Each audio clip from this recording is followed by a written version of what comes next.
안녕하세요. 재능 라디오 DJ를 맡은 이목사입니다. 바쁜 일상을 보내시는 성도님들을 위해 오늘도 십자가와 나라는 책 가지고 성도님들과 함께 하겠습니다. 자, 볼륨을 적당히 높여주시고 이제 시작합니다. 흔들리지 않는 원리. 그러므로 되풀이해 말하지만 우리는 반드시 죽음을 통과해야 한다. 인자께서는 죽음, 즉 십자가에서 경험하신 절대 타협이 없는 자아 생명의 완전한 부정을 통해서 죽음의 권세를 가진 마귀를 무너뜨리셨다. 그리스도인은 그 죽음 가운데 심어졌다. 하나님의 아들의 십자가에 접붙여졌다. 우리의 옛사람이 그리스도와 함께 십자가에 못 박혔다. 그리스도 안에서 그리스도인은 죽는다. 그리스도인의 구주의 무덤에 함께 참여한다. 그리고 그리스도인이 그리스도 안에서 죽을 때 우리를 향한 사탄의 지배가 무너졌다. 사탄과 연합된 육적 생명이 무너졌기 때문이다. 하나님은 모든 영역에서 법에 따라 일하시지만 영적인 영역에서는 그 어느 영역에서보다 더 엄격하시다. 하나님과 원수가 되는 육의 생각이 자유롭게 활동하는 곳에서 사탄의 세력이 자기 권세를 주장하고 세력이 자기 권세를 유지하는데 아무 어려움이 없는 것은 법과 같이 자명하다. 육의 생각을 지배하는 바로 그 원리를 기초로 사탄의 세력이 움직이기 때문이다.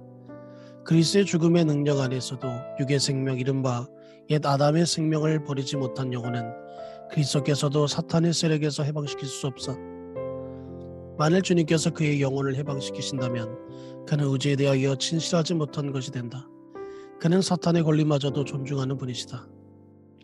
그는 우주의 법칙을 존중하신다. 그는 도덕률의 요구를 철저히 지키는 가운데서만 인간을 구원하실 수 있는 것이다. 다시 말해 그는 반드시 자기 자신에 대하여 진실하여야 했다. 그는 그 자신의 본성을 거스리실 수가 없다. 나는 이 원리가 작동하는 것을 본 적이 있다. 내가 잘 아는 선교사 한 분이 이상한 문제를 겪고 있었는데 그것은 어디로 보나 귀신이 들린 것이었다. 그 선교사는 곧 정신이 상난을 일으키게 되었다. 귀신에 대하여 철저한 연구를 한 중국의 화이트 박사가 말한 바와 같은 분명한 증세였다. 나는 이 사람의 동료의 입술에서 나오는 불경한 소리를 들어야만 했다. 그 입술은 수년 동안 그리스도를 선포했던 입술이었다. 어떤 이는 그의 말에 이것은 지옥에서 온 마귀임에 틀림없다고 부르짖었다. 그렇게 고통스러운 날들이 있기를 했었지만 마침내 기도가 승리하였다. 만일 주의하지 않거나 하여 자기 자의의 생명 형태나 혹은 지옥에서 나오는 가짜나 거짓을 받아들임으로 사탄이 역사할 기반을 제공한다면 선교사라도 이와 같은 일에 예외일 수 없다. 그래서 악한 영들에 대한 그리스도의 권세 역시 그리스도인에게 위임되었다. 어느 날 나는 그리스도인의 집행권이라고 불리는 것에 대하여 깨달음을 주는 장면을 목격했다. 멕시코시티의 한 도로에서 보이스카우트 단원들이 교통정리하는 법을 배우고 있었다. 그중 경찰관 발판 위에 서 있는 한 소년이 눈에 띄었다. 그 소년은 교통수신호를 하였고 차량들은 그 신호에 따라 갔다. 만약 1만 대의 자동차가 레포르마 거리에 밀려서 한 줄로 진행하고 있다 하더라도 그 소년은 손동작 하나하나로 그 차량의 행렬을 멈추게 할 수 있었다. 어째서인가? 그는 멕시코 공화국의 권위로 그 자리에 서 있었기 때문이다. 그것은 충분했다. 예수님께서는 제자들에게 이르셨다. 내가 너희에게 원수의 모든 능력을 제어할 권능을 주었으니. 누가복음 10장 19절. 그날은 돌아와서 놀라며 부르짖었다. 주여, 주의 이름이면 귀신들도 우리에게서 항복하다이다. 누가복음 10장 17절. 헬렌 몽골메리의 기도와 선교에서 소개된 이야기다. 어떤 가난하고 슬픔에 찬 아버지가 목사의 집에 와서는 자기 딸이 귀신에 들렸으니 도와달라고 간청하였다. 목사는 집에 있지 않았다. 목사의 아들이 그 상황을 금방 눈치챘다. 제가 가겠습니다.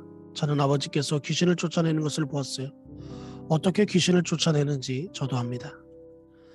젊은이는 이렇게 말한 뒤 그곳으로 가는 도중에 자기의 죄를 고백하고 주님께 도움을 요청하였다. 그는 도착하자마자 몸을 뒤틀면서 입에 거품을 물고 있는 가련한 소년에게로 안내받았다. 그는 갑자기 보이지 않는 영에게 덤벼들었다. 그녀는 보이지 않는 영 때문에 넘어졌다. 그 젊은이는 예수 그리스도의 이름으로 명하노니 나가라고 외쳤다. 그 영은 복종하였고 그 소녀는 그 즉시로 나았다. 자기와 그리스도의 하나됨을 인식하는 겸손한 그리스도라면 바로 하나님의 아들의 그 권위로 옷을 입는 것이다. 우리가 천사를 심판할 것이 아닌가? 하나님이 우리를 위하시면 누가 우리를 대적하겠는가? 진정으로 명하는 대로 산들도 들려 바다에 던져지리라. 사도들은 이 권능을 행하였고 우리도 그것을 행할 수 있다. 그리스도께서 자기의 양떼 중 가장 비천한 양의 명령도 효력있게 하실 준비가 되어 있으시다. 만일 그 양이 순종하기만 하면 말이다.